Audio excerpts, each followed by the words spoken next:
Welcome to new TV Telugu. ఏపీలో సంక్షేమ పథకాలు లేవని బాధపడుతున్న లబ్ధిదారులకు కూటమి సర్కార్ వరుసగా శుభవార్తలు చెబుతోంది. ఇప్పటికే తల్లికి వందనం పథకాన్ని విజయవంతంగా అమలు చేస్తున్న కూటమి సర్కార్ త్వరలో అన్నదాత సుఖీభవ పేరుతో రైతులకు 20,000 ఇచ్చే పథకం అమలుకు ఏర్పాటు చేస్తోంది. ఇదే క్రమంలో త్వరలో మరో సూపర్ 6 పథకం అమలుకు సిద్ధమవుతోంది. ఇందులో భాగంగా ఆన్లైన్లో దరఖాస్తులు స్వీకరించేందుకు ఏర్పాట్లు చేస్తోంది. రాష్ట్రంలో గత ఎన్నికల్లో కూటమి పార్టీలు ఇచ్చిన సూపర్ 6 హామీల్లో ఒకటైన ఆడబిడ్డ నిధి పథకం అమలు చేసేందుకు చంద్రబాబు ప్రభుత్వం సిద్ధమవుతోంది. ఇందులో భాగంగా 18 ఏళ్లు నిండిన మహిళలకు నెలకు 1,500 రూపాయల వంతున ఏడాదికి 18,000 రూపాయలు ఇచ్చేందుకు ఏర్పాట్లు చేస్తోంది.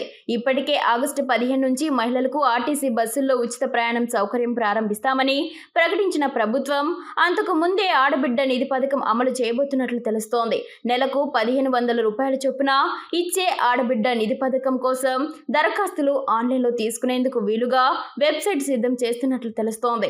ఈ పథకం అమలు కోసం 3,000 కోట్ల రూపాయలకు పైగా నిధులు కూడా సమీకరిస్తోంది. ఈ ప్రక్రియ పూర్తి కాగానే అధికారిక ప్రకటన వెలువడే అవకాశం ఉంది.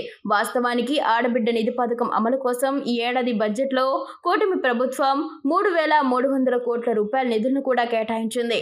ఆ నిధులతో బీసీ సామాజిక వర్గాలకు చెందిన అర్హులైన మహిళలకు సుమారు 1,000 కోట్ల రూపాయలు అందించనున్నారు. అలాగే ఆర్థికంగా వెనుకబడిన మహిళలకు మరో 630 కోట్ల రూపాయలు, మైనారిటీ మహిళల కోసం 84 కోట్ల రూపాయలు, ఎస్సీ, ఎస్టీ వర్గాల ఆడబిడ్డల కోసం మిగిలిన నిధులను వెచ్చించనున్నట్లు ప్రకటించారు. దీంతో ఈ కీలక పథకం అమలు కోసం మహిళలు కూడా ఎదురు చూస్తున్నారు.